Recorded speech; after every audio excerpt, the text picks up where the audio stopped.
আসসালামু আলাইকুম। আমি FKCS। আপনারা শুনছেন সঙ্গীন প্রণয়ের শক্তি।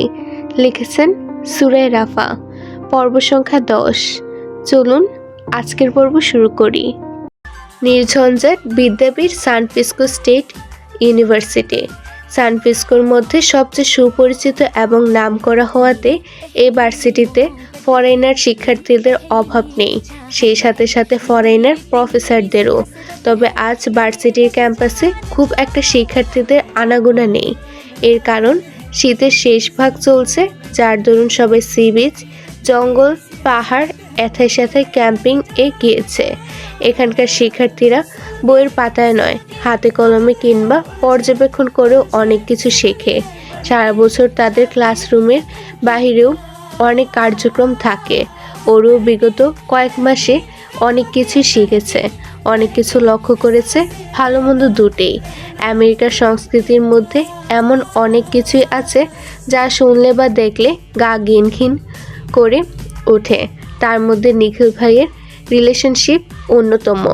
এখনও কৃতিকের বলা কথাগুলো মনে পড়লে নাক সিটকানো উঠে যাচ্ছে অরুর। ভার্সিটির গেট পেরিয়ে নরম সবুজ ঘাসগুলোকে পায়ে মারাতে মারাতে হিজিবিজি ভাবনায় বিভোর হয়ে আছে অরু। ওর পরনে চিকনকারির সফেদ রঙের লং কুর্তি আর জেগিন্স। কুর্তির উপরে এটি আছে লেডিস ডেনিম জ্যাকেট। লম্বা চুলগুলো পনিটেল করে গার্ডার দিয়ে বাঁধা। ধীরগতিতে হাঁটার জন্য মাথাটাও নিচু হয়ে আছে সে কখন থেকে। ওই জন্যই তো সায়নী যে সেই কখন থেকে ওর সাথে সাথে হাঁটছে, অরুর তাতে হদিশ নেই। এতক্ষণ ধরে পাশে পাশে হাঁটার পরেও মেয়েটা একবার মাথা তুলে তাকালো না অবধি। কি এমন ভাবছে ও? মনে মনে বিরক্ত হয়ে সোজা গিয়ে অরুর সামনে দাঁড়িয়ে খানিকটা গাল ফুলিয়ে সায়নী জানালো, কি এমন ভাবছো বলো তো? সে কখন থেকে তোমার সাথে সাথে হাঁটছে, খেয়ালই করছো না? অরু চট করে ভ্রম থেকে বেরিয়ে মাথা তুলে বলল, আরে সায়নী যে, কেমন আছো বলো? এতক্ষণে জিজ্ঞেস করার সময় হলো? আই এম সরি, একটু বেখালি ছিলাম। সায়নী আবার বুঝতে পারার মতো হ্যাঁ সূচক মাথা দুলিয়ে বলল, ইটস ওকে, কিন্তু তুমি এতদিন কই ছিলে? কতদিন ক্যাম্পাসে আসো না বলো তো? সায়নীর কথায় অরুর মনে পড়ে যায় সেই নিখিল ভাইয়ের সত্যি জানার পর থেকে আর ভার্সিটির গেট মারায়নি ও। তারপর আরও কত কি না হয়ে গেল। জীবনটাই এখন এলোমেলো। আবার কি ভাবতে বসলে? অরু নাসূচক মাথা নাড়িয়ে ছোট্ট করে বলল, কিছু না। সায়নী আবার হাসির দ্বারা ঠোঁট প্রসারিত করে বলল, এই অরু, জেকে স্যারের কী খবর? অরু ঠোঁট উল্টে বলল, ওনার কথা আমি কি করে জানবো? ওনাকে গিয়ে বরং জিজ্ঞেস করো। সায়নী আবার ভ্রু কুঞ্চিত করে বলল, তুমি মানে স্টেপ সিস্টার, তুমি জানবে না তো কে জানবে? ঠং। সায়নীর কথায় অরু কিঞ্চিত ঠোঁট বাঁকিয়ে হাসলো। পরক্ষণে সায়নী আবার ওর শুধালো, বলো না একটু, এতদিন স্যার ভার্সিটিতে কেন আসেনি? আমি যতদূর জানি উনি ব্যাংকক গিয়েছিলেন। অরুর উত্তর শুনে সায়নী বেশ খুশি হয়ে যায়। খুশি হয়ে অরুর হাত জড়িয়ে ধরে বলে, এই না হলে আমার ননদিনী। তুমি জানো জেকে স্যারকে আমি অনেক পছন্দ করি, কিন্তু বলার সাহস হয়ে ওঠে না। শুনেছি ব্যক্তিগত জীবনে উনি অনেক বেশি রাগী। আসলে কি তাই? সায়নীর কথার বিপরীতে অরু কিছু বলতে যাবে, তার আগে ওর চোখ আটকে যায় ক্যাম্পাসের অন্য পাশে পুল সাইডে কিছু মানুষের ভিড়ের মাঝে। সেখানে নিখিল ভাই ও উপস্থিত। তারা সবাই কোনো কিছু একটা নিয়ে বেশ উল্লাসে মেতে আছে। কিন্তু কি নিয়ে? অজ্ঞতায় সায়নীর দিকে তাকিয়ে উল্টে প্রশ্ন ছুড়ে অরু, আচ্ছা সায়নী, ওখানে কি হচ্ছে?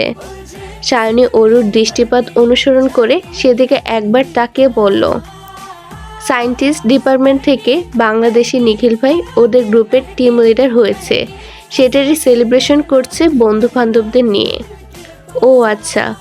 অরুর কথার মাথায় সায়নী অবিশ্বাসের সুরে বলে, he is a very talented guy. কত অল্প সময়ে কেমন টিম লিডার হয়ে গেল, তার উপর দুইটা সুন্দরী গার্লফ্রেন্ড, সব দিক থেকে সোনার সোহাগা। আহা। অরু মুখ ভঙ্গিমায় বিরক্তির ছাপ টেনে বলল, একজন মানুষের আবার 2টা গার্লফ্রেন্ড হয় কেমন করে?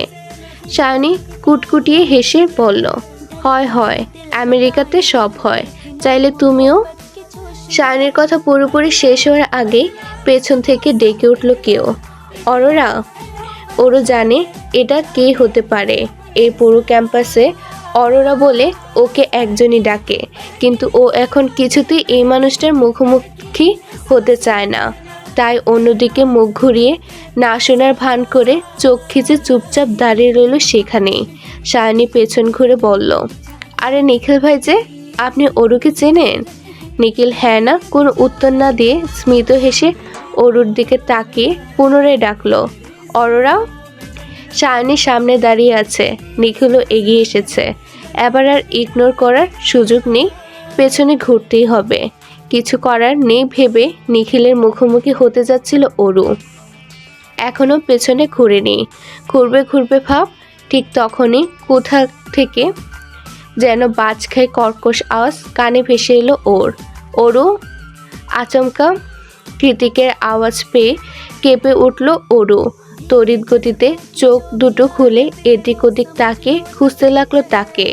খানিকক্ষণ খোঁজাখুঁজির পর দেখলো ভবনের দোতলার অফিস রুমের করিডোরে দাঁড়িয়ে ওর দিকে কটমট করে তাকিয়ে আছে কৃতিক। কৃতিকের চোখের দিকে এক পলক তাকিয়ে একটা শুষ্ক ঢোক গিলে সায়নীকে উদ্দেশ্য করে অরু বলে, চলো ক্লাসে যাই, দেরি হয়ে যাচ্ছে। এই বলে সায়নীর হাত ধরেই দ্রুত ক্লাসের দিকে পা বাড়ায় অরু। পেছন থেকে নিখিল ডেকে বলল, আরে অরোরা, কথাটা তো শুনে যাও। নিখিল এখনো অরুর যাওয়ার পানে তাকিয়ে আছে। তখনই অন্যদিক থেকে একজন এসে নিখিলের উদ্দেশ্যে বলে, আরে ভাই তুমি এখানে? তোমার গার্লফ্রেন্ডদের কেউ ধাক্কা মেরে পুলে ফেলে দিয়েছে। একটাও তো সাঁতার জানে না, দুটোই হাবুডুবু খাচ্ছে। নিখিল আশ্চর্য হয়ে বলল, কি বলছো? কে ফেললো? তা তো জানি না, ভিড়ের মাঝে কে কাকে ধাক্কা দিয়েছে বলা মুশকিল। তুমি তাড়াতাড়ি যাও। নিখিল হ্যাঁ সূচক মাথা নাড়িয়ে দ্রুত সেখান থেকে প্রস্থান করে। অরু, সায়নী, নিখিল সবাই যে যার মতো চলে গিয়েছে, যার ফলে নরম ঘাসে আবৃত জায়গাটা শূন্য পড়ে আছে। দোতলার করিডোর দিয়ে কৃতিক এখনো সেই শূন্যস্থানের দিকে তাকিয়ে ঠোঁট বাঁকিয়ে হাসছে। পায়ের স্যান্ডেল দুটো আঙ্গুলের ভাঁজে নিয়ে খালি পায়ে সাগরের কুল ঘেঁষে হাঁটছে অনু। প্যান্টটা একটুখানি গুটিয়ে গোড়ালি থেকে উপরে তুলে প্রত্যয় অনুর পাশাপাশি হাঁটছে। সাগরের পাড়ের চারিদিকে শঙ্খচিল আর পানকৌড়ি চিউ চিউ আওয়াজ। অনু বাবলটিতে একটা করে সিপ নিচ্ছে আর চোখ বন্ধ করে পাখির কলরব শুনছে। সে কখন থেকে ওদের মাঝে নীরবতা বিরাজমান। অনেকক্ষণে নীরবতা ভেঙে সর্বপ্রথম প্রত্যয় বলে ওঠে, তুমি না মানে আপনি। ভারী অদ্ভুত জানেন, কখন যে রেগে যান আর কখন যে ঠান্ডা হয়ে যান আমি নিজেই বুঝতে পারি না। এত মূর্ছিং কেন হয়? প্রত্যয়ের কথায় অনু শব্দ করে হেসে বলল, ইউ ক্যান কল মি তুমি। এত ইতস্তত কেন হচ্ছেন? After all we kisses each other. অনুর কথায় কালকের দৃশ্যপট ভেসে উঠল প্রত্যয়ের চোখে। ও তৎক্ষণাৎ জিভ দিয়ে ঠোঁট ভিজিয়ে বলল, ইয়ে মানে তোমার কিছু জানার নেই?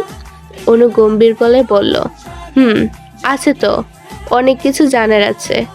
প্রত্যয় শুধালো, বলো কি জানতে চাও? সব বলবো তোমায়, নো লুকোচুরি। আমাকে ইউজ করা কেন হলো শুনি? আপনার লং টাইম লাভ হিস্ট্রি। তাহলে আমার প্রতি দুর্বলতা অনুভব করাই বা কারণটা কি? অনুর অনেকগুলো প্রশ্নের উত্তর একসাথে দেওয়ার জন্য প্রত্যয় একটু রহস্যে বলল, প্রথমত তিনি আমার সাথে ভালোবাসার হাজারো প্রতিশ্রুতি দিয়ে বছরের পর বছর চিট করেছে, জামা কাপড়ের মতো সুগার ডেডি চেঞ্জ করেছে। তাহলে ওর প্রতি আমার ভালোবাসাটা রইল কোথায়? তাছাড়া ও হাইলি ড্রাগ এডিক্টেড। এক কথায় বলতে পারো ওর জীবনে শুদ্ধ বলে আর কিছুই অবশিষ্ট নেই। এসবের কারণে তিন্নির প্রতি আমার ঘৃণ্য মনোভাব তৈরি হয়েছে আরও কয়েক বছর আগেই। আর এখন তো ওকে মনে রাখার প্রশ্নই ওঠে না। ওকে মাঝে মধ্যেই আমার পাগল মনে হয় জানো। এতদিন খবর ছিল না, যেই আমি বছরখানেক ধরে একটু মুভ অন করেছি, এখন আবার আঠার মতো পেছনে লেগে আছে। ওর কাজে বোধহয় আমার জীবনটাকে অগোছালো করে দেওয়া। তবে হ্যাঁ, এরপর ও যদি দ্বিতীয়বার এমন কিছু করে আমি যথাযথ ব্যবস্থা নেব, আই প্রমিস। একটুখানি থেপে বুকের ভেতরের চাপা নিঃশ্বাসটা উকড়ে দিয়ে প্রত্যয় আবারও বলল, এবার তুমি যদি বলো তুমি কেন, সেটার উত্তর আমার জানা নেই। তোমাদের ভিসার টিকিট প্রসেসিং এ অসংখ্যবার তোমার ছবি দেখেছি আমি, তেমন কিছুই ফিল হয়নি। কিন্তু সেদিন ক্যাফেতে তোমার এক ঝলক হাসির মাঝে হারিয়ে গিয়েছিলাম আমি। উত্তাল ঢেউয়ের পানে চেয়ে এক মনে কথাগুলো বলে অনুর দিকে তাকিয়ে প্রত্যয় শুধালো, প্রেম তো অনেকের সাথেই হয়, ভালোবাসার মানুষ কয়জন হতে পারে বলো? অনু, তুমি কি আমার শেষ ভালোবাসা হবে? জানি না। প্রত্যয় মুখের উপর কথাটা বলে সামনের দিকে হাঁটতে হাঁটতে ঠোঁট কামড়ে মুখ টিপে হাসছে অনু। প্রত্যয় ওর পেছন পেছন হেঁটে এসে বলল, এই মেয়ে, এত মুড সুইং হয় কেন তোমার? অনু পেছন ঘুরে শোধালো, কেন, ভয় করছে? সামলাতে পারবেন না? প্রত্যয় ওর হাতের মাঝে হাত ঢুকিয়ে বলল, তুমি বিশ্বাস হয়ে থেকে গেলে আমি নিঃশ্বাস দিয়ে হলেও সামলে নেব। গোধূলিবেলা চলমান, তবে আকাশের অবস্থা থেকে মনে হচ্ছে অমাবস্যা রাত। পুরো আকাশ ঘুটঘুটে কালো মেঘে ছেয়ে আছে। বিদ্যুতের ঝলকানিতে ক্ষণে ক্ষণে পশ্চিম আকাশ রক্তিম হয়ে চোখের সামনে ভেসে উঠছে। তার সাথে বাতাসের তাণ্ডব তো আছেই। ঝিরিঝিরি বৃষ্টি পড়ছে সেই বিকেল থেকেই। রাতে বোধহয় ঝড় আসবে। ভার্সিটির গেটের সামনে একটা কাকপক্ষীও অবশিষ্ট নেই। সবাই যে যার মতো চলে গিয়েছে। শুধুমাত্র ওরই ছাতা হাতে নিয়ে সে কখন থেকে বাসের জন্য দাঁড়িয়ে আছে। শেষ বাসে এখনো সময় হয়নি, কিন্তু এই ঝড়ের মাঝে শেষ বাস আসবে কিনা সন্দেহ। ওদিকে বৃষ্টির তোপ ধীরে ধীরে বেড়েই চলেছে। হাতে ছাতা থাকা সত্ত্বেও পায়ের দিকটা ভিজে গিয়েছে। ওরও হাত দিয়ে জামা কাপড় থেকে বারবার বৃষ্টির পানিগুলো ছেড়ে সরাচ্ছে। তখনই বিকট আওয়াজে হর্ন বাজে ভার্সিটির গেট থেকে বের হয় কৃতিকের কালো রঙা মার্সিডিজ। বাইরে ততক্ষণে ঝুম বৃষ্টি। কৃতিক ওরুর সামনে গাড়ি দাঁড় করিয়ে জানলার কাছ নামিয়ে নির্লিপ্ত কণ্ঠে বলল, উঠে আয়, রাত হলে ঝড় আরও বাড়বে, আজ আর বাস আসবে না বলে মনে হচ্ছে। থাইল্যান্ড থেকে আসার পর থেকে কৃতিকের উপর মহা বিরক্ত ওরু। না পারতে কথা বলে না, এখনো বলতে ইচ্ছে করছে না। তাই ও দাঁড়িয়ে না থেকে চুপচাপ হাঁটা ধরে বৃষ্টিস্নাত রাস্তার ফুটপাত ধরে কেন যেন মনের মাঝে জিদ চেপে বসেছে। কৃতিকের কথা কিছুতেই শুনবে না আজ। সবসময় কৃতিকের জিদের কাজে পরাজিত হয়ে ক্লান্ত ওরু। কৃতিকের জিদের বসে করা কর্মকাণ্ড মনে পড়তেই হাঁটার গতি আরও বাড়িয়ে দিল ও। পায়ের জুতা পানিতে ভিজে চপচপ আওয়াজ হচ্ছে, তবুও হনহনিয়ে হাঁটছে ওরু। তবে বেশি দূর এগোনোর আগে পেছন থেকে ওর ছাতাটা টান মেরে নিয়ে নেয় কৃতিক। মাথার উপর থেকে ছাতা সরে যাওয়ায় কয়েক মুহূর্তের মাঝে ঝুম বৃষ্টিতে কাক ভেজা হয়ে যায় ওরু। কৃতিকও তাই। Formal dress up, black shoes, wrist watch সব কিছু ভিজে একাকার। চট করে ছাতা কেড়ে নেওয়াতে ওরু ভ্রুকুচকে পেছনে ঘুরে দেখতে পায় ওর হ্যালো কিটি ছাতাটার বেহাল দশা করে ছেড়েছে কৃতিক। সেটাকে দুমড়ে মুচড়ে ভেঙে ডাস্টবিনে ছুঁড়ে মেরে কৃতিক বলল, এবার যা। ওরু কম যায় না। কৃতিকের বাক্য শ্রবণের সঙ্গে সঙ্গে বৃষ্টির মাঝে হাঁটা ধরে সামনের দিকে। তবে দ্বিতীয়বার স্পর্ধা দেখিয়ে আর পার পেল না ওরু। সামনের দিকে এক কদম দিয়েছে কি দেয়নি, তার আগে ওর বুকের কাছের জামাটা খামছে ধরে কৃতিক। এভাবে হঠাৎ আক্রমণে কেঁপে ওঠে ওরু। হকচকিয়ে বলে, কি করছেন? জামাটা ছিঁড়ে যাবে তো। কৃতিকও ওর কথার পরোয়া না করে ওরুর চোখের দিকে নিজের বাজ পাখির মতো তির্যক চাহনি নিক্ষেপ করে বলল, কথা শুনছিস না? অনেক সাহস বেড়ে গিয়েছে দেখছি। আমার সামনে তেজ দেখাতে এলে সোজা গাড়িতে নিয়ে বাসর সেরে ফেলবো। আর তুই এটা ভালো করে জানিস আমি যা বলি তাই করি। তাই নিজের ভালো চাইলে চুপচাপ গাড়ি থেকে বস। কৃতিকের লাগামহীন কথার পাছে গলার স্বর মুহূর্তে ক্ষীণ হয়ে এলো অরুর। বরাবরের মতো এবারও কৃতিকের জিদের কাছে হেরে গিয়ে ভেজা ছড়ি নিয়ে চুপচাপ গাড়িতে বসে পড়ল ও। অরু গাড়িতে বসতে কৃতিক এসে ড্রাইভিং সিটে বসে গাড়ি স্টার্ট দেয়। বাইরের বৃষ্টির ঝিমঝিম আওয়াজ গাড়ির হাই কোয়ালিটির জানলা ভেদ করে মোটেই ভেতরে আসতে পারছে না। চারিদিকে পিনপতন নীরবতা, শুধু একটু পরপর নীরবতা ভেঙে সশব্দে হাঁচি দিচ্ছে কৃতিক। হাঁচি দিতে দিতে চোখ নাক লালচে বর্ণ ধারণ করেছে তার। সে কখন থেকে মানুষটা একাধারে হাঁচি দিচ্ছে দেখে ওরও একটু আগ বাড়িয়ে বলে, বৃষ্টিতে ভিজে আপনার ঠান্ডা লেগে গেল বোধহয়। কৃতিক আবারও হাঁচি দিতে যে নিজেকে সংবরণ করে বলে, গত 2 দিন ধরে জ্বর, তাই হয়তো বৃষ্টির পানিতে পুনরায় ঠান্ডা লেগে গিয়েছে। কৃতিকের কথায় অরুর বেশ অবাক হয়। একই বাড়িতে থাকে ওরা 3 জন, অথচ একটা মানুষের গত 2 দিন ধরে জ্বর, ওরা সেটা জানেই না। আর কৃতিকই বা কেমন? জ্বর হলে মানুষ এতটা স্বাভাবিক কি করে থাকতে পারে? মুখ দেখে বোঝার উপায় নেই যে মানুষটার শরীর খারাপ। সব সময় সেই রাগী রাগী ভাব। উত্তাল প্রকৃতি রাত বাড়ার অপেক্ষা করেনি আর। সন্ধ্যা রাতেই শুরু করে দিয়েছে তীব্র ঝড়ের তাণ্ডব। অনুর সাথে মাত্রই কথা হলো অরুর। সেও ঝড়ের মাঝে কোনো এক ক্যাফেতে আটকা পড়েছে। সাথে অবশ্য প্রত্যয় আছে, চিন্তা করার কারণ নেই। অনুর সাথে কথা হওয়ার পরপরই বিদ্যুৎ চলে গিয়েছে। এভাবে বিদ্যুৎ চলে যাওয়ায় ওরও একটু ভড়কে গেল। অন্য সময় বিদ্যুৎ গেলেও বাইরে থেকে আসা সোডিয়ামের আলোয় আলোকিত থাকে হলরুম, অথচ আজ নিকষ কালো ঘুটঘুটে অন্ধকার। ব্যাপারটা বোঝার জন্য কাচের দেওয়ালে উকি দিতে ওরও দেখতে পায় বাড়ির বাইরে রাস্তায় কোথাও 1 ফোঁটা আলো নেই। হয়তো ঝড় বৃষ্টিতে কোথাও বৈদ্যুতিক তার বিচ্যুত হয়ে এমনটা হয়েছে। কিন্তু এই মুহূর্তে চারিদিকের এমন তীব্র অন্ধকারে ওরুর কেমন গা ছমছম করছে। ও কোনো মতে অন্ধকারে সিঁড়ি হাতড়ে কৃতিকের রুমের দিকে পা বাড়ায়। কৃতিক রুমে আছে, অথচ ওর রুমটাও পুরোপুরি তিমিরে ঢাকা। একটু সময় নিয়ে খুঁজতে খুঁজতে কৃতিকের রুমের দরজার বাহিরে কয়েকবার টুকা মেরে ওরও মিনমিনিয়ে বলল, একটু ফোনের ফ্ল্যাশটা অন করবেন, ভয় করছে। অরুর কথার সঙ্গে সঙ্গে কৃতিক মোবাইলের ফ্ল্যাশ অন করে বলল, ভেতরে আয়। অরু দরজা ঠেলে ভেতরে ঢুকেই মৃদু আলোতে দেখতে পায় কৃতিক কম্পিউটারে মুড়ি দিয়ে শুয়ে আছে আর গতানুগতিকের চেয়ে একটু জোরে জোরে নিঃশ্বাস নিচ্ছে। ওরও জানে কৃতিক কখন এমনটা করে, তাই ও এগিয়ে গিয়ে শুধালো, জ্বর বেড়েছে? আমি কি একটু চেক করে দেখব? কৃতিক হাসকিশোরে জবাব দিল, নিষেধ করেছি?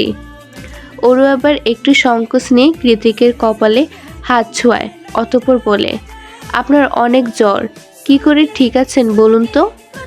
কথাটা বলে ওরও মোবাইল হাতে নিয়ে উঠতে নিলে কৃতিক নিজের তপ্ত হাত দিয়ে ওরুর হাত টেনে ধরে শুধায়, কোথায় যাচ্ছিস? ওরু পেছন ঘুরে বলে, কাপড় ভিজিয়ে নিয়ে আসছি, মাথায় জল পড়তে দিলে ভালো লাগবে। ততক্ষণ একটু অন্ধকারে থাকুন। সন্ধ্যা রাত গড়িয়ে ঘড়ির কাঁটা গিয়ে ঠেকেছে রাত 10টায়। কোটায় বিদ্যুৎ এখনো আসেনি, আর না অনু ফিরেছে। অরু সেই যে কৃতিকের শিউরে বসেছে, এখনো বসে আছে। বৃষ্টির রিমঝিম আওয়াজে চোখ দুটো ভার হয়ে এসেছে ঘুমে। এবার মনে হচ্ছে যাওয়া দরকার। তাই ও কৃতিকের মাথায় জলপট্টিটা উল্টে দিয়ে বলল, আমি এখন যাই, ঘুম পেয়েছে। তৎক্ষণাৎ ওর হাতটা শক্ত করে চেপে ধরে চোখ বন্ধ রেখে কৃতিক বলে, কোথাও যাবি না, এখানেই বসে থাক। বৃষ্টি কমেছে, বিদ্যুৎ আপা দুটোই চলে আসবে। তাছাড়া আমার ঘুম পেয়েছে তো। কৃতিক অরুর কথায় তোয়াক্কা না করে বলল, ঘুমাতে হবে না, আমি বলছি তুই যাবি না, তার মানে যাবি না, নয়তো সবাইকে বলে দেব তুই আমার বউ। অরু দাঁত কিরমির করে বিরক্ত হয়ে বলল, ব্ল্যাকমেইলটা আপনি খুব ভালোই করতে পারেন, সব আমাকে শাস্তি দেওয়ার ধান্দা। কৃতিকের সাথে কথায় না পেরে অজ্ঞতায় ওরও ঘুম ঘুম চোখ নিয়ে টলতে টলতে কৃতিকের কাছে বসে থাকে। একটা শ্বাসরুদ্ধকর পরিস্থিতিতে পড়ে খুব ভোরে ঘুম ভেঙেছে অরুর। কেমন যেন গরম লাগছে সব কিছু। গলার কাছে গরমটা একটু বেশিই লাগছে। চোখ দুটো তখনও খুলেনি ও, তবে আশেপাশে শুক্রাণটা বারবার নাকে এসে সুরসুরি দিচ্ছে। চন্দন কাঠের স্নিগ্ধ মন মাতানো সুবাস। একটা লম্বা শ্বাস টেনে সুবাসিত বাতাসটা ভেতরে পুরে নিয়ে নড়ে চড়ে উঠে অরু। কিন্তু এ কি, নড়াচড়া করার কোনো উপায়ন্ত নেই।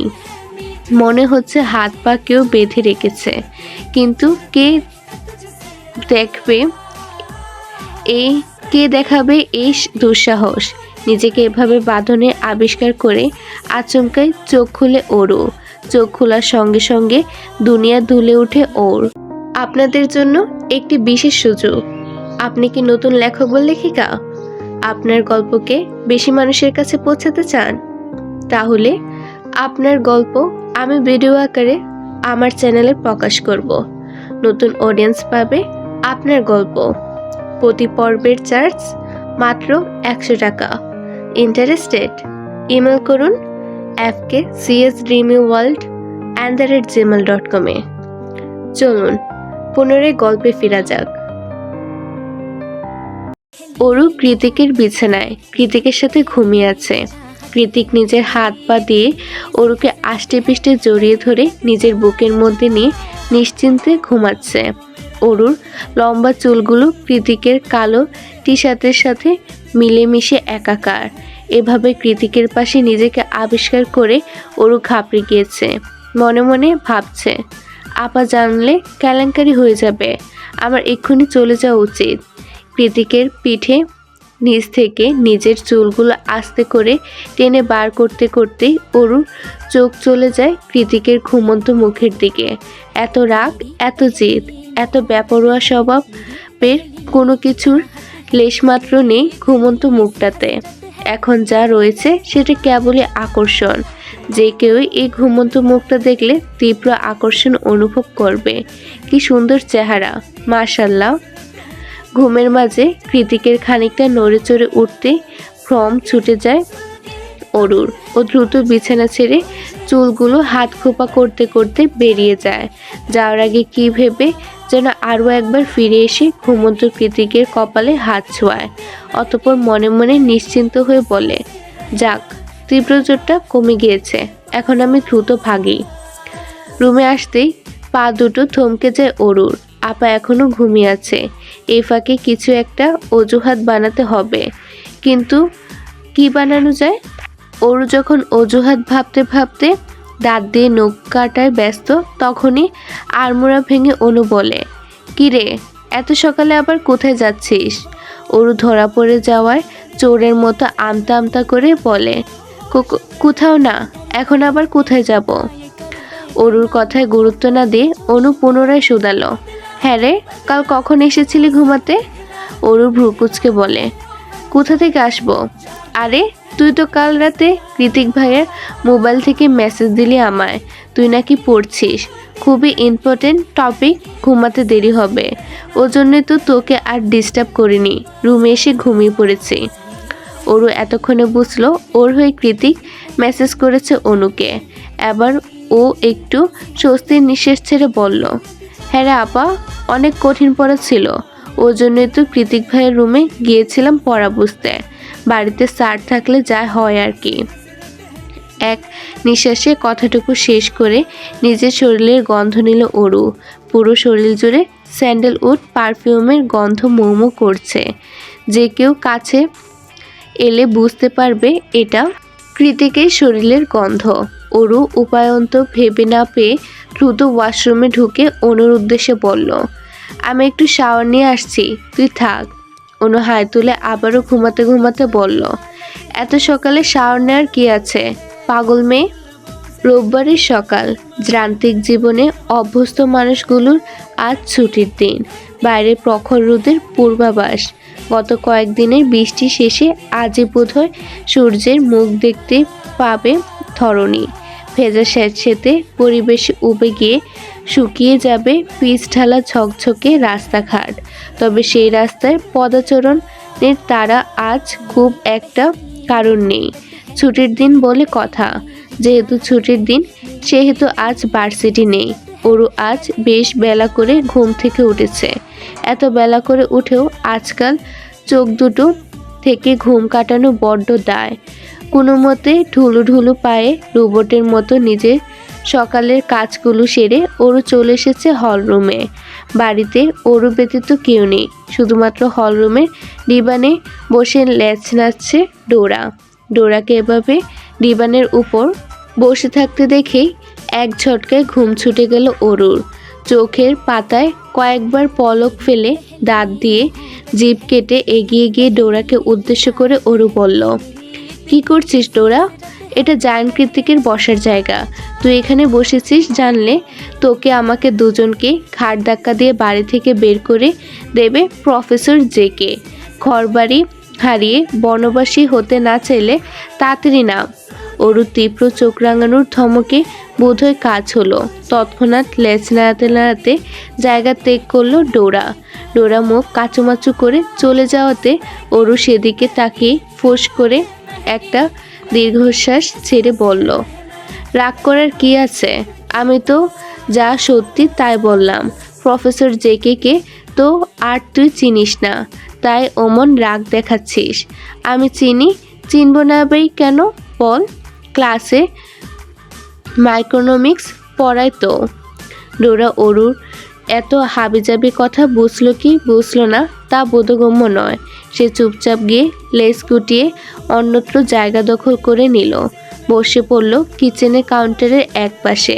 ডোরার কার্যক্রমে খানিকক্ষণ পর্যবেক্ষণ করে ওরুর চোখ গোল গেল দোতলার কৃতিকের ঘরের দিকে। আজ উইকেন্ড, অথচ কৃতিক সকাল সকাল বাড়িতে নেই। কোথায় গিয়েছে সেটাও ওরু জানে না, জানার কথাও নয়। তবুও চোখ দুটো আজকাল হুটহাট তার খুঁজ করে বসে কেন করে তা জানা নেই ওরুর। মন মস্তিষ্ক তাতে একযোগে সায় জানায়। হৃদয়ের কোনো দিক থেকে কোনো বাধা নেই। তবুও ওরুর ভয় হয়, ভীষণ ভয়। সেই সাথে কৃতিকের উপর একরাশ বিরক্তি আর অভিমান তো আছেই। কি করে পারলো ওকে এভাবে জোর করে বিয়ে করতে? ওর মতামতের কি কোনো দাম নেই? পরক্ষণে মনে পড়ে যায় সেদিন রাতে কৃতিকের দেওয়া গম্ভীর হৃদয়ে নিংড়ানোর আশ্বাসটুকু। চিন্তা নেই, পুরো দুনিয়া আমি দুহাতে সামলে নেব। তোর শরীরে কলঙ্কের আঁচও লাগতে দেব না। কথাগুলো ছিল ভেলভেট মেঘের মতোই মসৃণ, অথচ প্রত্যেকটা কথায় উপচে পড়ছিল কি ভীষণ পুরুষত্ব আর কর্তৃত্ব। যেন কৃতিকের জন্মই হয়েছে ওরুকে দুহাতে আঁকড়ে রাখার জন্য। সেদিনের বলা প্রত্যেকটা শব্দ তীব্র ঝংকার তুলেছিল ওরুর শরীরে রন্ধে রন্ধে। মাথার মধ্যে উপচে পড়া চিন্তার ঝলশ্বাসের মুহূর্তেই গতিপথ বদলেছিল। চোখ বন্ধ রেখে বিশ্বাস করতে ইচ্ছে হচ্ছিল মানুষটা যা বলছে ঠিক বলছে। বিয়েটা যখন জোর করে করেছে তখন দায়িত্ব অবহেলা করার পাত্র জায়ান্ট কৃতিক নয়। কিন্তু সময়ের পরিবর্তনে আবারও মনে হতে লাগলো তাতে কি আসে যায়। কৃতিক যতই বলুক, ধর্মে যতই প্রাধান্য থাকুক, সৎ ভাইয়ের সাথে বিয়ের সম্পর্কে কোনো সমাজে ভালো চোখে দেখবে না, কোনোদিন না। তার উপর মা আর আপাত আছে। ওরু যখন নিজের অনিশ্চিত বৈবাহিক সম্পর্ক নিয়ে গভীর চিন্তায় মগ্ন হয়ে আছে, তখনই ল্যান্ডফোনের তীক্ষ্ণ আওয়াজে ওর ভাবনা শুধু ছিঁড়ে যায়। কৃতিকের শূন্য ঘরের দিক থেকে চোখ নামিয়ে ওরু তাকায় সেদিকে। মনে মনে ভাবে, ল্যান্ডলাইনে কল এসেছে, তার মানে আমার কল। কিন্তু এই সময় কে কল দিল? ওরু ঠোঁট কামড়ে ফোনের ওপাশের মানুষটাকে আন্দাজ করতে না পেরে সহসা এগিয়ে গিয়ে ফোন কানে ধরল। ফোন কানে নেওয়ার সঙ্গে সঙ্গে ওপাশ থেকে ভেসে এলো অনুর উচ্ছ্বাসিত কন্দনরত আওয়াজ। গলায় অসম্ভব খুশি আর চোখে অশ্রুসিক্ত নোনাজল ধরে রেখে অনু বলল, ওরু দ্রুত নার্সিং রুমে চলে আয়, মা তোকে দেখতে চাইছে। অনুর কথায় চোখ দুটো বড় বড় করে ওরু অবিশ্বাসের সুরে দ্বিতীয়বার শুধালো, কি বলছিস আপা? সত্যি মা আমাকে খুঁজেছে? হ্যাঁ রে বোন, মা তোকে খুঁজছে, এলেই দেখতে পাবি। অনুর সঙ্গে সঙ্গে ওরও এবার ব্যথাতুর খুশিতে ডুকরে কেঁদে উঠল। হ্যাঁ সূচক মাথা নাড়িয়ে বলল, আমি এক্ষুনি আসছি আপা, এক্ষুনি আসছি। ওর কথায় সাজা নিয়ে অনু কল কেটে দিলে ওরও দ্রুত ব্যস্ত হয়ে পরে রেডি হওয়ার জন্য। অপারেশনের পরে মায়ের জ্ঞান ফিরেছে বেশ কয়েকদিন আগেই, তবে তখনও এত বড় অপারেশনের দুর্বলতা কাটিয়ে উঠতে পারেনি বলে কথা হয়ে ওঠেনি মায়ের সাথে। আজ বোধহয় মা পুরোপুরি সুস্থ হলো। অসম্ভব খুশিতে পাগল পাগল লাগছে অরুর। আজ আবারও কতগুলো দিন পর মাকে সে আগের মতো দেখতে পাবে অরু। না আর অপেক্ষা করা যাচ্ছে না। কোনো মতে পরিপাটি হয়ে হাতের পাশটা নিয়ে দরজার লক করে অরু দৌড়াতে দৌড়াতে বেরিয়ে গেল কৃতিকের আলিশানি বাড়ি থেকে। হসপিটালে এসে দৌড়াতে দৌড়াতে করিডোর পেরিয়ে মায়ের কেবিনের সামনে এসে পা দুটো থমকে গেল অরুর। ভেতরে মা কথা বলছে, সুস্পষ্ট আওয়াজ। কতদিন পর মায়ের কথা কানে আসছে। হৃদয়টা গুমট আবহাওয়ার মতোই হাঁসফাঁস করছে ওর। মনে পড়ে যাচ্ছে শুরু থেকে সব কিছু। অত বড় কৃতিকুঞ্জে দিনের পর দিন দুভনের কষ্ট করা, প্রতিদিন ইমেল পাঠানো, ইমেলের রিপ্লাই না আসায় একরাশ আক্ষেপ, গুছিয়ে নেওয়া, মানিয়ে নেওয়া, মামির চুরি কাকাতে মতো কথার ছোবল, শেষমেশ জায়ান কৃতিকের জোর জবরদস্তিতে রাজি হওয়া। এত কিছুর বিপরীতে এখন এই মুহূর্তে মায়ের দুটো আওয়াজ শুনে মনে হলো সব দুঃখ ভ্যানিশ। এ জীবনে দুঃখের কিছুই ঘটেনি। এই যে কেমন সুখ উপচে পড়ছে দু চোখের কার্নিশ পেয়ে। কাঁধ দুটো অসম্ভব হালকা লাগছে। বয়স কমে গিয়ে নিজেকে মায়ের ছোট্ট বাচ্চা মনে হচ্ছে। আর কি চাই? খানিকক্ষণ কেবিনের বাইরে দাঁড়িয়ে থেকে নিজেকে ফল বলিয়ে ওঠা অশান্ত হৃদয়টাকে শান্ত করে তবে দরজা ঠেলে ভেতরে প্রবেশ করলো অরু। চোখ দুটো তখনও অভিমানী জলে টইটম্বুর ওর। কয়েক মিটার দূরত্বে বসে আছে মা। পরনে তার হসপিটালের বরাদ্দকৃত আসমানি রঙের পাজামা সেট। হাতের ক্যানোলা এখনো খোলা হয়নি, তবে চোখে মুখে স্নিগ্ধতার ছড়াছড়ি তার। এমন সুস্থতা দেখে মনে হচ্ছে নতুন করে জন্ম হলো তার। অরুর অবশ্য এমন মনে হওয়ারই কথা, কারণ ও খুব বেশি মায়ের ধারে কাছে থাকেনি। শুরু থেকে শেষ পর্যন্ত অনুর ত্যাগ তিতিক্ষার কাছে অরুর এই সামান্য কষ্ট কিছুই না। আজমির শেখ বরাবরই রাশভারী গুছের মানুষ। খুব একটা আবেগ তিনি দেখাতে পারেন না, কিন্তু এরকম একটা মুহূর্তে নিজেকে ধরে রাখা দায় তিনিও পারলেন না। এক হাতে অনুকে আঁকলে রেখে অন্য হাতে এগিয়ে দিলেন অরুর উদ্দেশ্যে। অরু আর অপেক্ষা করল না, ছুটে এসে জাপটে ধরল মাকে। তিন মা মেয়ের কান্নার রোল পড়ে গেল পুরো কেবিন জুড়ে। এতগুলো দিন পর অনুর মনে হচ্ছে ও আর একা নয়, ওকেও স্নেহ করার মানুষ আছে। এর চেয়ে প্রশান্তির আর কী বা হতে পারে। আজমির শেখ দুই মেয়ের মাথায় চুমু খেয়ে বললেন, সব ঠিক হয়ে গিয়েছে, সব। আর দুঃখ নেই তোমাদের, মা সুস্থ হয়ে গিয়েছে দেখো। জবাবে অনু কাঁদতে কাঁদতে বলল, তুমি আবারও আমাদের বুকে টেনে নিয়ে আদর করছো, এর চেয়ে সুখের আর কি হতে পারে মা। আমরা পেরেছি, আমি আর অরু হাল ছাড়িনি, আমরা তোমাকে ফিরে পাবার আশা ছাড়িনি, ভবিষ্যতেও ছাড়ব না। তোমার শরীরের একটু ত্রুটিও হতে দেব না আমরা। ওদের কান্নাকাটির মাঝে চেক আপের উদ্দেশ্যে ক্যাবিনে প্রবেশ করেন ডক্টর এডওয়ার্ড। ডক্টরের হঠাৎ আগমনে তিনজনেরই কান্নাকাটির ভাটি পড়ল এতক্ষণে। তৎক্ষণাৎ ডক্টরকে জায়গা করে দিয়ে দুই বোন দুই দিকে সরে দাঁড়ালো ওরা।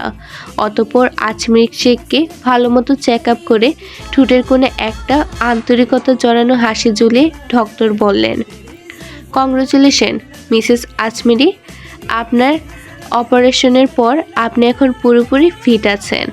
আজ বা কালকের মধ্যেই আপনাকে ডিসচার্জ করে দেওয়া হবে।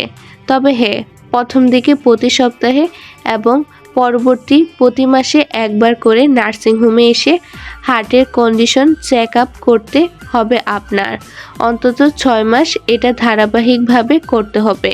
তাই অনুরোধ করব আগামী 6 মাসে দেশে না ফেরার। 6 মাস পরে যখন আপনার হার্টের কন্ডিশন পুরোপুরি স্টেবল হয়ে যাবে তখন আপনি যে কোনো সময় দেশে ফিরতে পারবেন। আজমি শেখ বরাবরই যথেষ্ট স্মার্ট এবং দক্ষ মহিলা। ইংরেজিতেও তিনি যথেষ্ট পারদর্শী। জামশেদ জায়ানের সাথে দেশে বিদেশে ঘুরে ব্যবসা সামলেছে পারদর্শী হওয়ারই কথা। তাই তিনি নিজ থেকে ডক্টরকে শুধালেন, ডক্টর এডওয়ার্ড 6 মাসই থাকতে হবে? ডক্টর এডওয়ার্ড স্মিত হেসে জবাব দিলেন, ডিপেন্ড অন ইউর হার্ট যত তাড়াতাড়ি আপনার শরীরের সাথে খাপ খাওয়াতে পারবে আপনি তত তাড়াতাড়ি ফিরতে পারবেন। ডক্টরের কথায় আজমি শেখ হ্যাঁ সূচক মাথা নাড়ালে ডক্টর অনুকে কিছু দিক নির্দেশনা দিয়ে ক্যাবিন থেকে চলে যায়। ডক্টর বেরিয়ে যাওয়ার কয়েক মিনিটের মাথাতেই একটা ফ্লাওয়ারের বুকে নিয়ে কেবিনে ঢুকলো প্রত্যয়। অনু তখনও বসে বসে ডক্টরের বলা কথাগুলো নোট করছিল ডায়েরিতে। অরু মায়ের জন্য কমলার খোসা ছাড়াচ্ছিল। প্রত্যয় এক ঝলক অনুর দিকে তাকিয়ে সোজা গিয়ে আজমি শেখের সামনে দাঁড়িয়ে পড়ে হাতের বুকেটা সম্মানের সাথে এগিয়ে দিয়ে বলে, কংগ্রেচুলেশন ম্যাম, আমি Pratyay Hasan, CFO of JK group. Azmi Sheikh বুকেটা গ্রহণ করে বললেন, হ্যাঁ জানি, জামশেদ আপনাকে কৃতিকের জন্য আমেরিকায় পাঠিয়েছিল। আজমি শেখের কথায় অরু অনু দুজনেরই প্রত্যয়ের মুখ পানে দৃষ্টিপাত করলো। অনুর প্রত্যেককে দেখে একটু ইতস্তত হলো, কেমন যেন লজ্জা লাগছে ওর। ওদিকে অরু বেচারি কৃতিকের নামটা শোনা মাত্রই ভাবছে সারা সকাল কৃতিকের দেখা নেই, কোথায় গেল লোকটা। আজমি শেখের কথায় প্রত্যয় সম্মোহিনী হাসি দিয়ে বলল, ইয়েস ম্যাম, আপনি ঠিকই ধরেছেন, আমি কৃতিক ভাইয়ের অ্যাসিস্ট্যান্ট। ওনার হয়ে কোম্পানির সকল দায়িত্ব আমিই সামলাই। উনি কখনোই জেকে গ্রুপের হস্তক্ষেপ করেন না, আর না উনি কোম্পানি থেকে কোনো রকম সম্মানই গ্রহণ করেন। আজমি শেখ কিছু একটা ভেবে বলল, যাই হোক, আপনি এসেছেন ভালোই হয়েছে। আমার জন্য ইমিডিয়েটলি একজন অ্যাসিস্ট্যান্টের ব্যবস্থা করুন। আর হ্যাঁ, হসপিটালের আশেপাশে একটা অ্যাপার্টমেন্ট রেড করুন। যেহেতু আরও 6 মাস থাকতে হচ্ছে সেহেতু আমি আমার মেয়েদের নিয়ে সেখানে উঠব। জায়ান কৃতিক চৌধুরী আমার অবর্তমানে আমার মেয়েদের সাহায্য করেছে, থাকতে দিয়েছে। আমি তার প্রতি অন্তরের অন্তঃস্থল থেকে কৃতজ্ঞ। তবে তার সাথে একই ছাদের নিচে থাকতে আমি আগ্রহী নই। প্রত্যয় রোবটের মতো দাঁড়িয়ে আজমি শেখের সকল হুকুম শুনে গেল। অতঃপর ছোটো করে বলল, ওকে ম্যাম, আমি সব ব্যবস্থা করছি বলে কেবিন থেকে বেরিয়ে যায়। আজমি শেখের হুট করে এতগুলো সিদ্ধান্তে অনুর কোনোরূপ ভাবান্তর না হলেও অরুর কেমন যেন ভেতরে ভেতরে সূক্ষ্ম চিনচিন ব্যথা অনুভব হচ্ছে। চারিদিকে সুখের জোয়ারে পরিপূর্ণ, তবুও কিসের অপূর্ণতায় হৃদয়ে এই চিনচিন ব্যথা জানা নেই অরুর। আপনাদের জন্য একটি বিশেষ সুযোগ। আপনি কি নতুন লেখক বা লেখিকা? আপনার গল্পকে বেশি মানুষের কাছে পৌঁছাতে চান? তাহলে আপনার গল্প আমি ভিডিও আকারে আমার চ্যানেলে প্রকাশ করব। নতুন অডিয়েন্স পাবে আপনার গল্প। প্রতি পর্বের চার্জ মাত্র 100 টাকা। ইন্টারেস্টেড? ইমেল করুন fkcsdreamyworld@gmail.com এ। চলুন পুনরায় গল্পে ফেরা যাক। দিনের আলো নিভে গিয়ে সন্ধ্যা হতেই বাইক রাইডিং ক্লাবগুলো পরিণত হয় নাইট ক্লাবে। উচ্ছন্নে যাওয়া বড়লোকদের বাউন্ডলে ছেলে মেয়েদের সবচেয়ে প্রিয় জায়গা এটি। কলেজ, ভার্সিটি ফাঁকি দিয়ে সারাদিন রাইডিংয়ের মতো থ্রিলিং গেম উপভোগ করে সন্ধ্যা হতে না হতেই শুরু হয়ে যায় ডিস্কো পার্টি। সাদা ফকফকে আলো নিভিয়ে দিয়ে লাল, নীল, হলুদ ফেরি লাইটের আলোয় ঝিকমিক করে ওঠে চারিপাশ। এক সাইডে বিভিন্ন দেশ থেকে আনা সারি সারি কাচের বোতলে সজ্জিত ব্র্যান্ডেড বা কাউন্টার। ব্র্যান্ডেড বার কাউন্টার, আর অন্য সাইডে ডিজে গানের ধূপধাপ কম্পিত আওয়াজের তালে তালে সকলের ডান্স পার্টি। অবশেষে সারা রাত ধরে মদ্যপান আর নাচের শেষে ভোর রাতে চরম আনন্দে গা ভাসানো। আমেরিকানদের জন্য এর চেয়ে চেয়ারফুল জায়গা আর কোথাও নেই বোধ হয়। এদের মাঝে কৃতিক হলো রাইডিং ক্লাবের সুপার স্টারের মতো, কখন আসে কখন যায় কেউ তা জানে না। ও সাধারণত ম্যাচ শেষ হতেই নিজের ইচ্ছা মতো চলে যায়, কিন্তু আজ কোনো এক অযাচিত কারণে সন্ধ্যার পরেই ক্লাবে প্রবেশ করেছে কৃতিক। ওর সাথে অর্ণবও রয়েছে। অর্ণবের মুখভঙ্গিমা দেখেই বোঝা যাচ্ছে এইরকম একটা ফালতু জায়গায় ওকে জোর করে টেনে টুনে নিয়ে এসেছে কৃতিক। চারিদিকের মিউজিক আর হই হুল্লারে কান ঝালাপালা হয়ে যাওয়ার উপক্রম। অর্ণব বিরক্ত হয়ে কৃতিককে বলল, এখানে কেন নিয়ে এলি? তোর যদি এতই নাচার শখ হয়ে থাকে তো তোর বউকে নিয়ে আসতি, আমি কি তোর সাথে নাচব নাকি? চুপ কর শালা। কৃতিক অর্ণবকে চুপ করিয়ে টানতে টানতে নিয়ে গেল বার কাউন্টারে। ওকে বার স্টুলে বসিয়ে দিয়ে নিজেও বসে পড়ল পাশেরটাতে।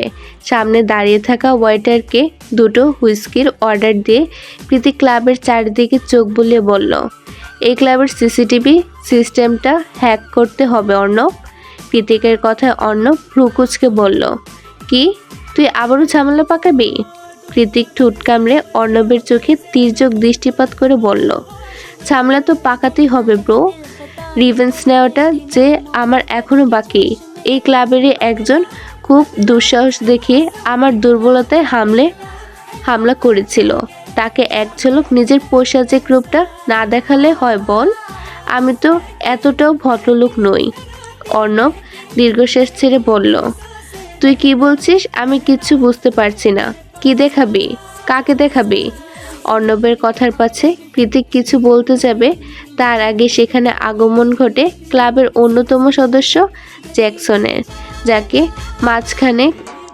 মাসখানেক আগে রাস্তায় ফেলে ইচ্ছে মতো মেরেছিল কৃতিক।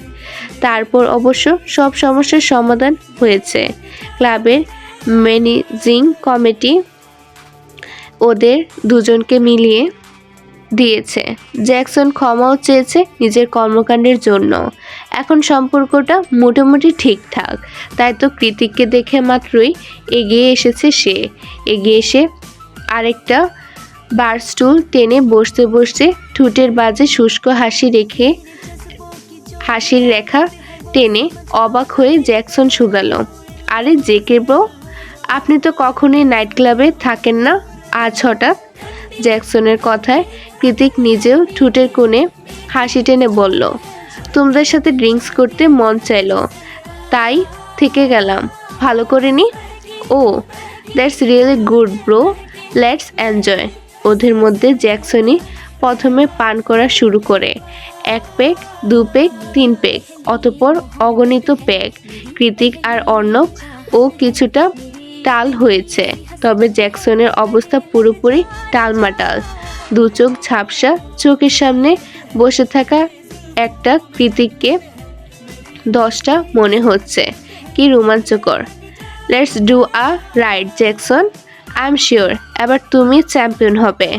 জ্যাকসন যখন টলতে টলতে আরও হার্ড ড্রিঙ্কসের অর্ডার দিচ্ছিল তখনই কৃতিক ওকে অফারটা করে বসে। জ্যাকসনের মাথা ঠিক নেই। ওর মাথায় চ্যাম্পিয়ন হওয়ার ভূত বহু আগে থেকেই চড়ে বসে আছে। এই মুহূর্তে নিজের শরীরে একটা আলাদাই জোশ অনুভব করছে। জ্যাকসনের মনে হচ্ছে ওর উপরে টেক্কা দেওয়ার মতো কেউ নেই, কেউ থাকতেও পারে না। জেকে আজ ও সেটা দেখিয়ে ছাড়বে। কৃতিক বলার সঙ্গে সঙ্গে দাঁড়িয়ে পড়ে জ্যাকসন। নিজের শার্টের কলারে একটা ছাড়া দিয়ে বাইকের হেলমেট নিয়ে বাইরে যেতে যেতে বলে, লেটস গো। কৃতিক বাঁকা হেসে বলল, ওয়াও এত জলদি? জ্যাকসন চলে গেলে কৃতিকও নিজের হেলমেট নিয়ে ওর পেছনে পেছনে হাঁটা দিলে। অর্ণব ওকে টেনে বলে, তুই কি পাগল? ও তো পুরাই টাল হয়ে আছে, বাইক স্টার্ট দেওয়ার সাথে সাথে অ্যাক্সিডেন্ট করবে। কৃতিক দাঁতে দাঁত চেপে বলল, সেটাই চাইছি, চল এবার। পেছন থেকে অর্ণব বলল, আর তুই তুই নিজেও তো ড্রাঙ্ক, নিজের উপর কন্ট্রোল আছে আমার। অর্ণব, তুই চল। নিজেদের সুপরিচিত রাইডিং ম্যাচের রাস্তায় এসে দুজনেরই বাইক স্টার্ট করলো ওরা। চারিদিকের রাস্তাটা পুরোপুরি অন্ধকার নয়, আবার খুব আলোকিতও নয়। সোডিয়াম নিয়ন আলোয় পুরো রাস্তা জুড়ে আলো ছায়া বিরাজমান। জ্যাকসনের মাথায় চ্যাম্পিয়ন হওয়ার ভূত কুণ্ডলি পাকে মাথাচাড়া দিয়ে উঠেছে। আজও দেখিয়ে ছাড়বে জ্যাকসন কী জিনিস। ওদিকে কৃতিক প্রথমে খুব ধীর গতিতে বাইক স্টার্ট দেয়।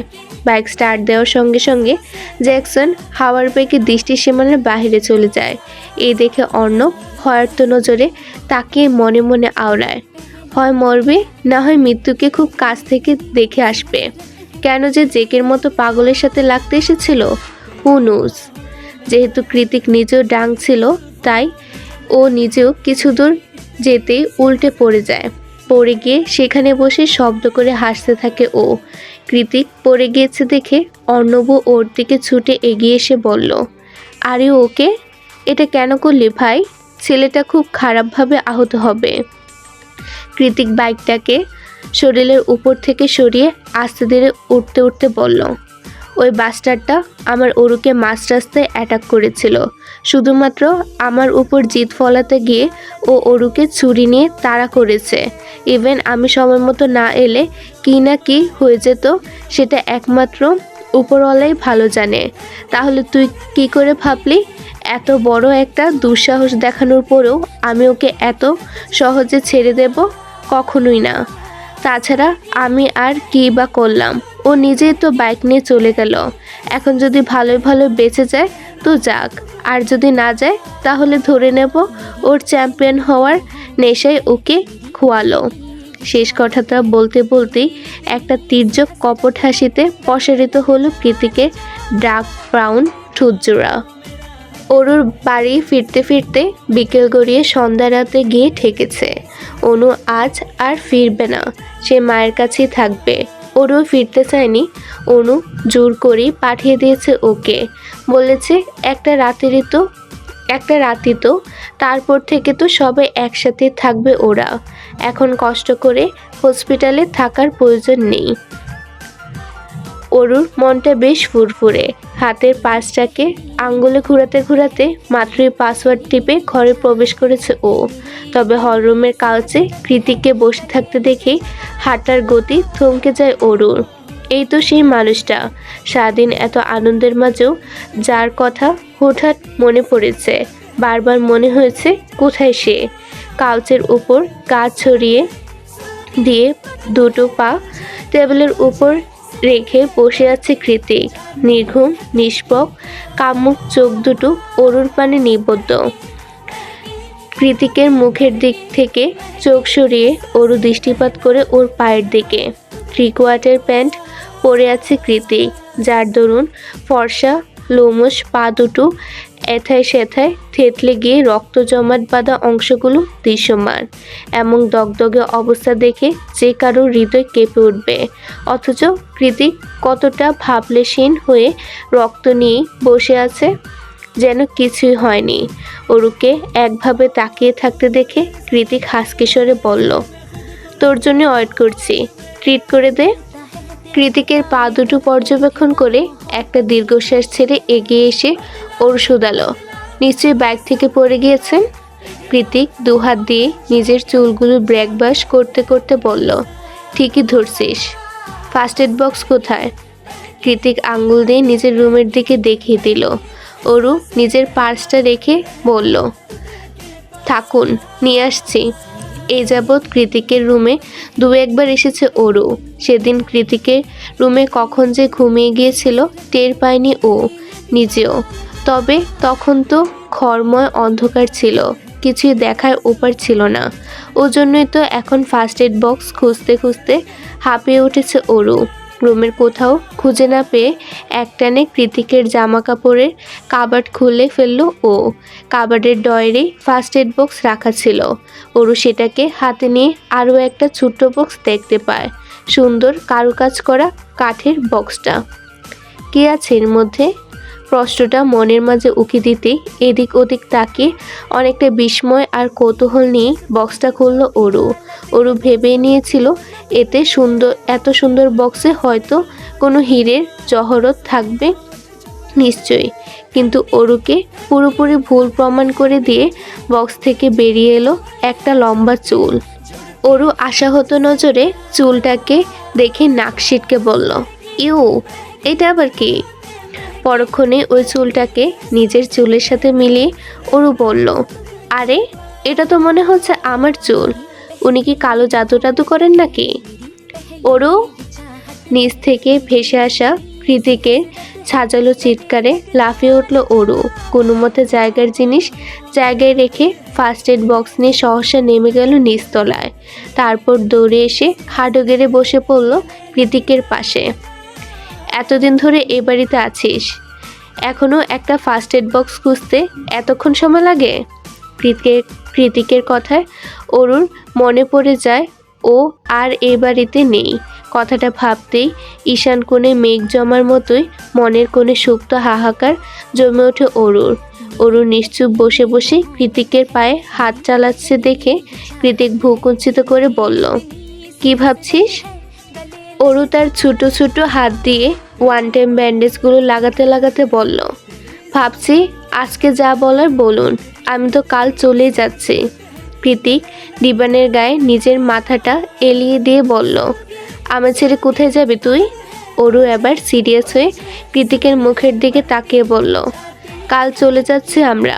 মা সুস্থ হয়ে উঠেছেন, আমাদের জন্য সানফ্রিস্কোতে অ্যাপার্টমেন্ট রেন্ট করা হয়েছে। অরুর কথাটা বলতে দেরি হলো, শক্ত হাতে ওর গাল দুটো চেপে ধরতে দেরি হলো না কৃতিকের। হঠাৎ চড়াও হওয়া তীব্র রাগে বেশ শক্ত করেই অরুর গাল দুটো চেপে ধরেছে কৃতিক। এতক্ষণে শান্ত মসৃণ রূপটা মুহূর্তেই ধারণ করেছে ভয়ঙ্কর অগ্নিমূর্তি। অরুর মনে হচ্ছে ওর গালের হাড়গুলো এখনই ভেঙে যাবে। অসহনীয় ব্যথায় চোখ দুটো টলমলে হয়ে উঠল ওর। তৎক্ষণাৎ অস্পষ্ট সুরে কৃতিককে বলল, খুব ব্যথা লাগছে, ছাড়ুন।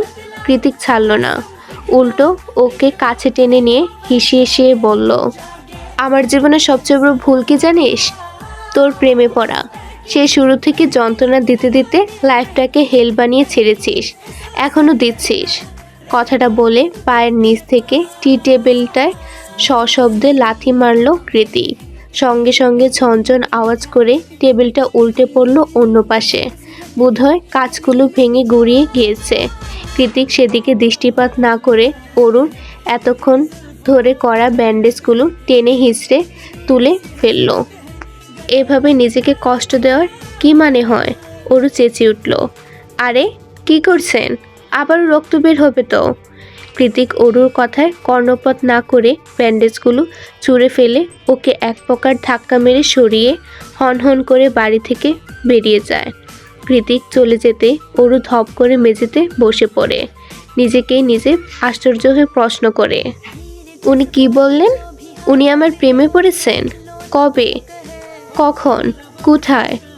যে মানুষটা আমাকে দুই চোখে সহ্যই করতে পারে না, সে কি করে আমার প্রেমে পড়ল? আমি কি ঠিক শুনেছি? আপন মনে কথাগুলো বলতে বলতেই অরুর হাত চলে যায় বুকের বাম পাশে। আবারও সে তীক্ষ্ণ চিনচিন ব্যথা। এটা কি তাহলে জায়ান্ট কৃতিকের জন্যই হচ্ছে?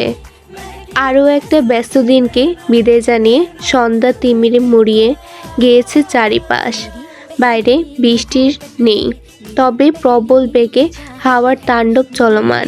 কৃতিকের বাড়িটা ক্যালিফোর্নিয়া আর সান ফ্রান্সিসকোর মাঝামাঝি শহরতলিতে হওয়ায় আশেপাশে নির্জন পরিবেশ ছাপিয়ে প্রশান্ত মহাসাগর থেকে আগত ঝিরিঝিরি হাওয়ার তাণ্ডবটা বরাবর একটু বেশি মনে হয়।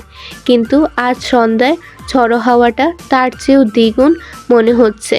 হঠাৎ করেই কেন এই ঝড়ো হাওয়া কে জানে। সারাদিন পরে মাত্রই ভার্সিটি থেকে বাড়িতে ফিরেছে কৃতিক। পরনে ইতালিয়ানদের মতো অটোসাটো ফর্মাল স্যুট গলিয়ে পুরুষালী শরীরের পেশিগুলো স্পষ্ট দৃশ্যমান। হাতে সিলভার রঙের রোলেক্স ঘড়ি, মাথায় চুলগুলো ব্রেকবাশ করে সেট করা। এই কৃতিককে দেখলে কেউ ভুলেও বলবে না যে সে ছন্নছাড়া, বেপরোয়া আর উদ্ভ্রান্তের মতো বাইক রাইড করে, যার কাছে নিজ জীবনে 2 পয়সার মায়াটুকু নেই। ওর ভেতরের মায়ার আসক্তি যেইটুকুই আছে তা একমাত্র ওরুকে ঘিরে। হু হু বাতাসের মাঝে কৃতিকের গ্যারেজে গাড়ি পার্ক করে সুজা ঢুকে গিয়েছে বাসার মধ্যে। পাসওয়ার্ড টিপে হলরুমে পা রাখতেই একটা শুষ্ক ঢুক গিলল কৃতিক। পুরো বাড়ি অন্ধকারে ছেয়ে আছে, কোনোরূপ মানুষের আওয়াজ নেই, একটা নিঃশ্বাসের শব্দও নেই। তাহলে অনু ওরা কোথায়? সকালে তো কৃতিক ওরুকে বাড়িতে দেখে গিয়েছে, তাহলে এখন কোথায়? ওরু কি সত্যি চলে গেল? মস্তিষ্কের ভেতর একের পর এক হামলা দিতে থাকা দানাবাঁধা অসহনীয় প্রশ্নের উত্তর ভাবতে গিয়ে সুদর্শন তীক্ষ্ণ চেহারাটা আরও খানিকটা তীক্ষ্ণ হয়ে উঠল কৃতিকের। দাঁত গিয়ে ঠেকল দাঁতের সাথে। ও দ্রুত পায়ে এগিয়ে গিয়ে সুইচবোর্ড চেপে হলরুমে আলো জ্বালালো। আলো জ্বালাতেই কিচেনের ওপাশ থেকে মিয়াও মিয়াও আওয়াজ করে গা ঢাকা দিল ডোরা। কৃতিক ডোরার দিকে এক নজর দৃষ্টিপাত করে চেঁচিয়ে অরুর নাম করে ডেকে উঠল, অরু, অরু, এক্ষুনি নিচে নাম, নয়তো আমি উপরে গেলে তোর খবর আছে। না। দোতলার ঘর থেকে কোনোরূপ আওয়াজ ভেসে আসলো না। অরুও হন্তদন্ত হয়ে নেমে এলো না। রাগে ফোঁস করতে করতে আবার কৃতিক নিজেই সোজা দোতলায় গিয়ে অরুদের রুমে ঢুকে যায়। রুমে ঢোকা মাত্রই 2 চোখ খিচে বন্ধ করে ফেলল কৃতিক। যা ভেবেছিল তাই, অরু ওকে না জানিয়ে বাড়ি থেকে চলে গিয়েছে। রুমের মধ্যে এখন আর অরুর একটা সুতো অবশিষ্ট নেই, থাকলে হয়তো সেটাও চুলের মতো বাক্সবন্দি করে রাখত কৃতিক। এই মুহূর্তে মস্তিষ্কে রাগ, জিদ, হিংস্রতা সব কিছু ছাপিয়ে ভেতরটা তীব্র দহনে পুড়ছে ক্ষোভ। অরু কৃতিককে না জানিয়ে চলে গেল। কি করে পারল এটা? বেশ কয়েক মিনিট পেরিয়ে গেল। বুকের ভেতরে অনেকটা অক্সিজেন মিশ্রিত বাতাস ভরে নিয়ে চোখ খুলে কৃতিক। চোখ খুলতে আবারও সেই অজানা হাহাকার। অরু নেই। অরুর পায়ের নুপুরের রিন রিন আওয়াজ নেই। অরুর শরীরের গন্ধ নেই। কিচ্ছু নেই। এই মুহূর্তে পুরো বাড়িটাকে মৃত্যুপরী ঠেকছে কৃতিকের নিকট। ওর কেন যেন দম বন্ধ হয়ে আসছে এখানে। শরীরের মাঝে কুণ্ডলি পাকিয়ে ওঠা তীব্র অস্থিরতা দমাতে একে একে কোট, টাই, ঘড়ি সব কিছু খুলে মেঝেতে ছুঁড়ে মারে কৃতিক। আজ আবারও বহুদিন বাদে সেই পুরনো বিষণ্ণতা এসে হানা দিয়েছে মস্তিষ্কে। মনে হচ্ছে এমন দমবন্ধকর পরিস্থিতিতে বেঁচে থাকার যে মৃত্যুই শ্রেয়। যেহেতু কৃতিক অনেক দিনের চলমান চিকিৎসার প্রভাবে আগের চেয়ে ভালো আছে, তাই আপাতত নিজেকে সামলে নিতে পারছে। তবুও এসব কুচিন্তা ভাবনাগুলোকে দূরে ঠেকাতে চায় ও। কিন্তু এই বদ্ধ রুমের ভেতরে এক ফোঁটা দম নেওয়ার উপায় নেই। তাহলে কি করা যায়? অতঃপর কিছু একটা ভেবে দ্রুত দোতলা থেকে নেমে আসে কৃতিক। নিচে গিয়ে বাইকের চাবি আর হেলমেট নিয়ে বেরিয়ে পড়ে কোনো এক অজানা গন্তব্যের উদ্দেশ্যে। আজকের পর্ব এখানেই শেষ। পরবর্তী অংশে কী হবে সেটা জানতে হলে অপেক্ষা করুন পরের পর্বের জন্য। ভিডিওটি দেখার জন্য ধন্যবাদ। আল্লাহ হাফেজ।